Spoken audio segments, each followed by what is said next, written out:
War से वापस आने के बाद पैसा और पावर पाने के लिए हमारा मेन कैरेक्टर सिटी की इन्फ्लुएंशियल औरतों को मैनिपुलेट करता है। इन्हें इस तरीके से बर्बाद करके क्या वो बड़ा आदमी बन पाएगा, ये हम आज की हमारे मूवी बेला में 2012 की एक रोमांटिक ड्रामा में देखेंगे। अगर आपको वीडियो अच्छा लगता है तो प्लीज इसे लाइक और कमेंट जरूर कर दीजिएगा। अब बिना किसी देरी के एक्सप्लेनेशन स्टार्ट करते हैं। मूवी स्टार्ट होती है और हम हमारे मेन कैरेक्टर जॉर्ज को देख सकते हैं। वो भी अभी जेल से वापस आया क्योंकि उसने रॉबरी की थी। अब सिटी में उसके पास बहुत ही कम पैसे हैं। वो भूखा था और बाहर से लोगों की पार्टी देख रहा था। वो एक्चुअल में रॉबर नहीं है, पहले सोल्जर हुआ करता था, पर पैसों की कमी की वजह से उसे वो काम करना पड़ा था। उसे बहुत ज्यादा भूख लगी थी तो अच्छे कपड़े पहनकर वो पार्टी में घुस जाता है। पार्टी में उसने एक लड़की को देखा जिसका नाम था रेचल। रेचल को जॉर्ज पसंद आया था। वो जब उसके पीछे पीछे जा रहा था तभी उसे चार्ल्स दिख जाता है। चार्ल्स जॉर्ज का वॉर का फ्रेंड था। पेरिस में चार्ल्स एक न्यूज़पेपर का एडिटर है। वो बहुत ही रिच हो चुका था। वो जॉर्ज को देखकर पहचान लेता है। जॉर्ज की हालत देखकर उसने कहा यहाँ पर कोई भी सक्सेसफुल हो सकता है। जॉर्ज कहता है कि मेरे पास अच्छा जॉब नहीं है, अच्छे पैसे नहीं मिल पाते। चार्ल्स ने कहा कि कल मेरे घर आना, मेरी वाइफ से मिलना, हम अच्छे से डिनर करेंगे। जॉर्ज के पास अच्छे कपड़ों के लिए भी पैसे नहीं थे तो चार्ल्स ने उसे पैसे दिए। इसके बाद वो फिर से रेचल से मिला और ये दोनों इंटीमेट हो जाते हैं। अगली शाम जॉर्ज डिनर के लिए आता है। वहाँ पर वो चार्ल्स की वाइफ मैडलिन से मिला। इनके यहाँ पर मैडलिन की और भी फ्रेंड्स आई थी, जिसमें एक का नाम था क्लोटिल्डा। क्लोटिल्डा का हस्बैंड हमेशा घर से दूर रहता है और एक फ्रेंड थी जिसका नाम था वर्जीनी, न्यूज़पेपर के ओनर की वाइफ थी।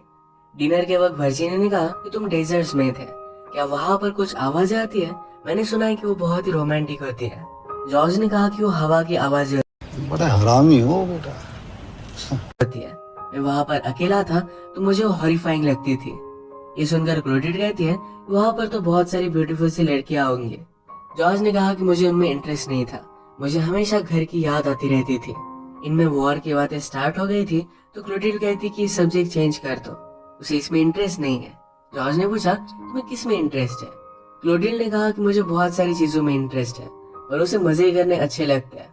यहाँ पर जॉर्ज के साथ फ्लर्ट कर रही थी। जॉर्ज के पास जॉब नहीं है, मैडलिन को पता था। उसे एक आइडिया आया कि अपने वॉर की स्टोरी जॉर्ज लिख सकता है।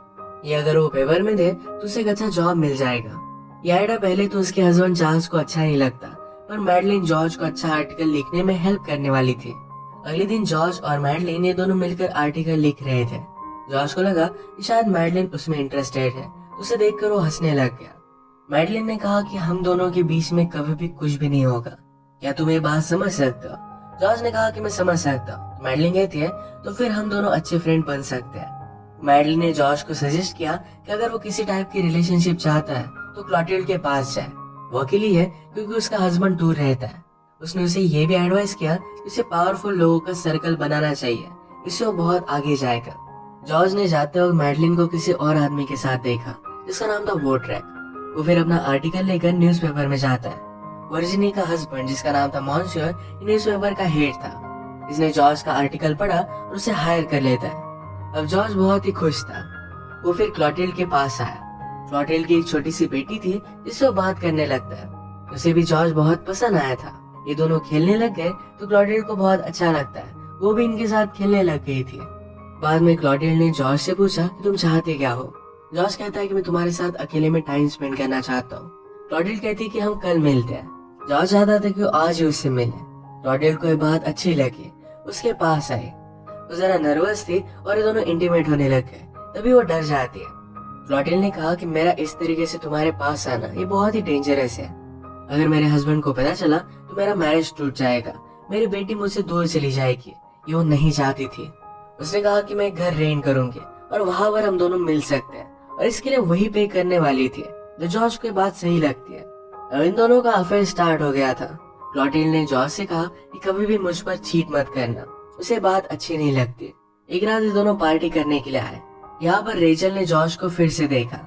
जॉर्ज उसे कम्प्लीटली इग्नोर कर देता है। रेचल को इस बात पर गुस्सा आ गया। क्लोटिल्डा जॉर्ज के पास थे तो उनके पास आकर वो सब कुछ बता देती है कि जॉर्ज और उसमें अफेयर था। इस बात से क्लोटिल्डा बहुत ज्यादा गुस्सा हो गए और वहां से जाने लग गए। जॉर्ज कहता है तुम्हारे आने से पहले मैं उससे मिला था, पर क्लोटिल्डा इस बात पर बिलीव नहीं करती। जॉर्ज ने उसे रोकने की बहुत कोशिश की थी, उसे बहुत बुरा लगा। वो रेचल से कहता है कि तुम्हारी औकात क्या है? रेचल ने कहा कि तुम्हें मुझे सिर्फ थोड़ी सी रिस्पेक्ट देनी थी और ऐसा कुछ भी नहीं होता। क्लोटिल्ड के साथ ब्रेकअप के बाद जॉर्ज जरा डिस्टर्ब हो गया था, तो इस वजह से आर्टिकल लिख नहीं पाता। वैसे भी अच्छा आर्टिकल लिखने में उसे मैडलिन ही हेल्प करती थी। उसके कोवर्कर से भी उसने पैसे लिए थे। उसकी हालत देखकर जास कहता है, तुम्हें मैंने आर्टिकल लिखने के लिए हायर किया था, हर बार तुम्हें लड़कियां हेल्प नहीं करेंगी। जॉर्ज इस बात से हर्ट हो जाता है और गुस्से गुस्से में आर्टिकल लिखने लग गया। आर्टिकल लिखकर वो चार्ल्स को दिखाता है, तो चार्ल्स ने कहा इससे अच्छा तो काम करने वाले लड़के लिखते हैं। उसका बहुत मजाक उड़ाता है। डायरेक्टली पेपर के हेड मॉन्स्टर के पास हो गया। यह आर्टिकल उसे दिखाया और इस वजह से जॉर्ज को फायर कर देते हैं। चार्ल्स के जाने के बाद उसके फ्रेंड उसका मजाक उड़ा रहे थे। वो कहते हैं मैडलिन का वॉड्रिक के साथ अफेयर चल रहा है। मैडलिन के बारे में इस तरीके से बात सुनना ये जॉर्ज को अच्छा नहीं लगता। उस आदमी को डांट देता है। कुछ भी कर जॉर्ज अपना जॉब पाना चाहता था। वो वर्जिनी को जानता था जो पेपर के हेड की वाइफ है, तो उसके पास हो गया। उसके लिए कुछ फ्रूट्स वगैरह लेकर गया था। उसे फ्लर्ट करने की वो कोशिश करता है। अपनी प्रॉब्लम बताने के बाद अगले दिन जॉर्ज का प्रमोशन हो गया था। वो पेपर के गॉसिप कॉलम का हेड बन चुका है। सब लोग ये देखते ही रह गए थे। एक दिन सारे फ्रेंड्स की पार्टी चल रही थी। इसमें क्लोटिल्ड, मैडलिन, वर्जिनी और जॉर्ज भी था। वर्जिनी की एक बहुत ही ब्यूटीफुल सी बेटी थी जो वायलिन प्ले कर रही थी। अचानक से मैडलिन के हस्बैंड को बहुत ज्यादा खांसी आने लग गई। उसकी बीमारी बहुत ही बढ़ चुकी थी और उसके पास जीने के लिए बहुत ही कम टाइम था। पार्टी में जॉर्ज क्लोटिल्ड के साथ नजदीकियां बढ़ाता है। ये दोनों फिर इंटीमेट हो गए। मैडलिन के हस्बैंड की हालत और भी खराब हो गई थी। उसकी डेथ के लिए उसे दूर एक जगह पर वो लेकर आती है। वो अकेली थी तो उसने जॉर्ज को भी बुला लिया। जॉर्ज को देखकर चार्ल्स गुस्सा हो जाता है। कहता है कि मैं मरने नहीं वाला। आज रात वो बहुत ही पेन में था और उसकी डेथ हो गई। जॉर्ज मैडलिन से कहता है कि मैं तुमसे एक बात पूछना चाहता हूँ, तुम्हें जो लगे वो ठीक है। अगर तुम चाहो तो मैं तुम्हारा बेस्ट फ्रेंड बनकर रह सकता हूँ, पर मुझे तुम्हारा हस्बैंड बनना है। मैं तुम्हें अपनी लाइफ से जाने नहीं दे सकता। मैडलिन ने कहा कि मेरे साथ रहना हार्ड है। अगर तुमने मुझ पर चीट किया तो बहुत बुरा होगा। जॉर्ज इस बात के लिए मान जाता है। सिटी में आने के बाद जॉर्ज ने क्लोटिल्ड से कह दिया कि वो शादी करने वाला है। क्लोटिल्ड भी समझ सकती है कि जॉर्ज को कभी ना कभी तो शादी करनी ही पड़ेगी। अगर वो मैडलिन के साथ शादी करता है तो सेफ रहेगा। बेचारी के सुनकर हार्ट ब्रेक हो गया था। इसके बाद मैडलिन और जॉर्ज ने शादी कर ली। जॉर्ज के सारे इम्पोर्टेंट आर्टिकल मैडलिन ही लिखा करती थी। उसे सारी आइडिया दे दी थी। इन अच्छे आर्टिकल की वजह से जॉर्ज का प्रमोशन भी होने लग गया। एक दिन जॉर्ज जब घर पर आया तो मैडलिन से मिलने के लिए वॉड्रैक आया हुआ था। वॉड्रैक के जाने के बाद जॉर्ज जब पूछता है तो मैडलिन ने कहा कि वो मेरे फादर की तरह है। वॉड्रैक ने हमेशा मैडलिन का ख्याल रखा है। जॉर्ज ने भी इस बात को जाने दिया। आज न्यूज़पेपर के सारे इम्पोर्टेंट लोगों के बीच में पार्टी चल रही थी।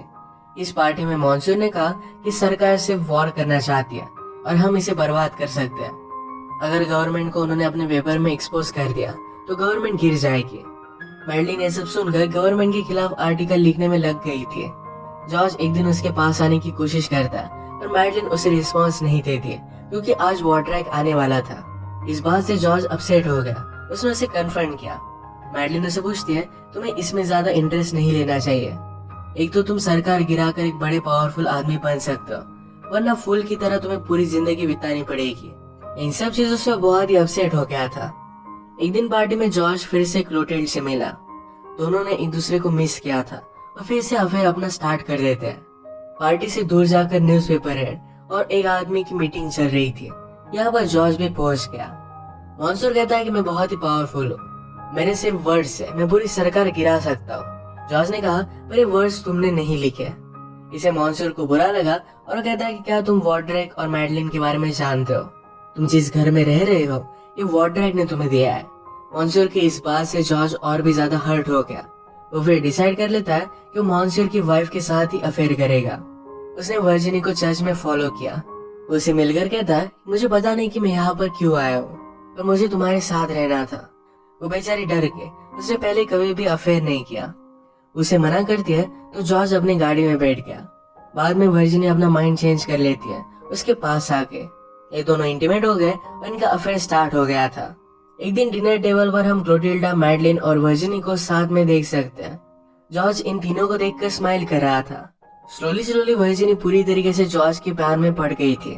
एक दिन अचानक से वॉड्रैक की डेथ हो जाती है। वॉड्रैक के लॉयर ने मैडलिन और जॉर्ज को बुला लिया। वो उनसे कहता है कि वॉड्रैक ने अपने 1.2 मिलियन ये मैडलिन के नाम पर कर दिया है। ये बात जरा अजीब है क्योंकि लोग मैडलिन और वॉटर के बीच में क्या रिलेशनशिप थे इसके बारे में सवाल पूछ सकते हैं। जॉर्ज को भी इसका बुरा लगा था। वो कहता है कि मैं पैसे कैसे एक्सेप्ट कर सकता हूँ, और वो लालची है। तो कहता है कि हमें एक्सेप्ट कर लेने चाहिए। वो वॉटर के बारे में बहुत ही गलत चीजें बोल रहा था, तो मैडलिन रोने लग गई। वो कहती कि प्लीज उसके बारे में कुछ बोलो मत। जॉर्ज ने कहा कि मुझे सच बताओ कि तुम्हारा था क्या। मैडलिन ने कहा कि मैं उससे प्यार करती थी, उसने हमेशा उसे सपोर्ट किया था। जॉर्ज आज जरा अपसेट था, तो वर्जिनी से नहीं मिलना चाहता था और उसे कहती है मेरे पास एक बात है जो तुम्हारे लिए बहुत ही इम्पोर्टेंट हो सकती है। उसने कहा कि हमारी न्यू गवर्नमेंट वॉर पर जाने वाली है। ये एक ही चीज थी जो लोग चाहते थे कि गवर्नमेंट ना करे। प्रीवियस गवर्नमेंट वॉर पर जाने वाली थी, उसी वजह से वो गिर गई थी। वर्जिनी ने कहा कि मेरे हस्बैंड और इस गवर्नमेंट ने मिलकर ये सब प्लान किया था, इससे मेरे हस्बैंड को $70 मिलियन का फायदा होगा। जॉर्ज इस बात से गुस्सा हो जाता है कि उसे फंसाया गया है। वो गुस्से में वर्जिनी को घर से बाहर निकाल देता है, कहता है कि मुझे तुमसे घिन आती है। वो जब घर पर आया तो मैडलिन, मॉन्सियर और उनका एक फ्रेंड ये तीनों मिलकर सेलिब्रेट कर रहे थे। मैडलिन को भी इस सारे प्लान के बारे में पता था। जॉर्ज बहुत ज्यादा गुस्सा था, उसे भी थोड़ी सी अपॉर्चुनिटी देने वाले थे और उसे सारे पैसे चाहिए थे। वो गुस्से में एक गिलास मॉन्सियर को मार कर फेंकता है। मॉन्सियर वहां से चला गया। जॉर्ज ने मैडलिन से कहा कि तुम्हें सब कुछ पता था, तुमने ऐसा किया क्यों। मैडलिन ये थी कि मुझे तुम्हारे अफेयर के बारे में पता है। क्लोटिल्ड और वर्जिनी दोनों के साथ तुम्हारा अफेयर चल रहा था। रात में सेलिब्रेशन के लिए पार्टी चल रही थी, यहाँ पर मैडलिन भी गई। जॉर्ज इनवाइटेड नहीं था, फिर भी वहां पर वो पहुंच जाता है। अब मैडलिन को हम मॉन्स्टर के पार्टनर के साथ देख सकते हैं। पार्टी में क्लोटिल्ड ने जॉर्ज को संभाल लिया। जॉर्ज कहता है तुम्हें इतना हर्ट करता हूँ, फिर भी तुम मेरे पास क्यों आ जाती हो। क्लोटिल्ड ने कहा कि मैं हमेशा तुम्हारे पास ही रहूंगी। हमेशा अनएक्सपेक्टेड मोमेंट में उसके साथ ही रहती है। जॉर्ज ने अब रियलाइज किया था कि उसे क्लोटिल्ड के साथ ही रहना चाहिए। क्लोटिल्ड ने कहा कि जब तुम कुछ भी नहीं थे फिर भी मैं तुमसे प्यार करती थी और आज भी करती हूँ। ये दोनों फिर पार्टी में एक साथ वापस आए। मॉन्स्टर अपनी बेटी सुजैन को नीचे लेकर आता है। हर कोई आदमी सुजैन के साथ टाइम स्पेंड करना चाहता था। मॉन्स्टर के आधे पैसे तो सुजैन को ही मिलेंगे, तो उसका हस्बैंड बनना ये बहुत ही प्रॉफिटेबल होगा। इसके बारे में क्लोटिल्ड ने जॉर्ज को बताया। जॉर्ज ने डिसाइड कर लिया कि उसके साथ जो भी हुआ इस सब का बदला लेगा। एक दिन मैडलिन जब किसी और के साथ थी तो जॉर्ज पुलिस को लेकर आता है। मैडलिन के ऊपर एडल्टरी का चार्ज लगा। अब डिवोर्स में जॉर्ज को कोई भी प्रॉब्लम नहीं आएगा और मैडलिन के आधे पैसे भी उसके हो जाएंगे। अब बदला बाकी था तो मॉन्सियर से, तो उसके डॉटर से मिलता है। सुजैन को एक होटल में लेकर आया और सब लोगों ने उन्हें एक साथ देखा था। उसे हाथ भी नहीं लगाता और सो जाने के लिए कह देता है। और सब लोगों को लगने लग गया था कि जॉर्ज और सुजैन के बीच में अफेयर है। मॉन्सियर ने डिसाइड किया कि सुजैन और जॉर्ज को शादी कर देगा। वैसे भी जॉर्ज अब पावरफुल बन ही चुका था, उसके डॉटर के लिए सही रहेगा। वर्जिनी को जब इसके बारे में पता चला तो बहुत ज्यादा डिस्टर्ब हो गई, कहती कि ऐसा कभी भी हो नहीं सकता। मॉन्सियर ने कहा कि यही चीज होगी, ये सब कुछ तुम्हारी वजह से ही हुआ है। अगर तुम जॉर्ज के प्यार में नहीं होती तो सुजैन भी उसके प्यार में नहीं पड़ती। जॉर्ज के मैरिज के बारे में क्लोटिल्ड को जब पता चला तो बहुत ज्यादा हर्ट हो गई थी। उसे कहती कि तुम बार बार ऐसा कर कैसे सकते हो। जॉर्ज ने कहा कि कभी तुमने गरीबी देखी नहीं, मैं फिर से गरीब नहीं रहना चाहता। मेरे फादर पूरे वीक मेहनत करते थे, फिर भी उनके पास पैसे नहीं होते थे। उन्होंने हमेशा गॉड को प्रे किया था कि मुझे अगली लाइफ बहुत अच्छी देना। पर जॉर्ज बिलीव करता है कि कोई भी नेक्स्ट लाइफ होती नहीं, एक ही लाइफ है और इसी लाइफ को एंजॉय करना चाहता था। वो पैसे और पावर पाने के लिए कुछ भी कर सकता था, तो इस वजह से क्लोटिल्ड को छोड़कर सुजैन के साथ वो शादी कर लेता है। इसी एक खास रियलिटी के साथ ये मूवी एंड हो जाती है। सोसाइटी में इस तरीके के बहुत सारे लोग हम देख सकते हैं और इसी पर एक कमेंट्री थी। अगर आपको एक्सप्लेनेशन अच्छा लगा तो प्लीज इसे लाइक और कमेंट जरूर कर दीजिएगा। बहुत सारी मूवीज लेकर आते रहता हूँ, तो प्लीज चैनल को सब्सक्राइब कर दीजिए और बेल नोटिफिकेशन आइकन दबाना मत भूलिएगा। हम फिर से मिलेंगे और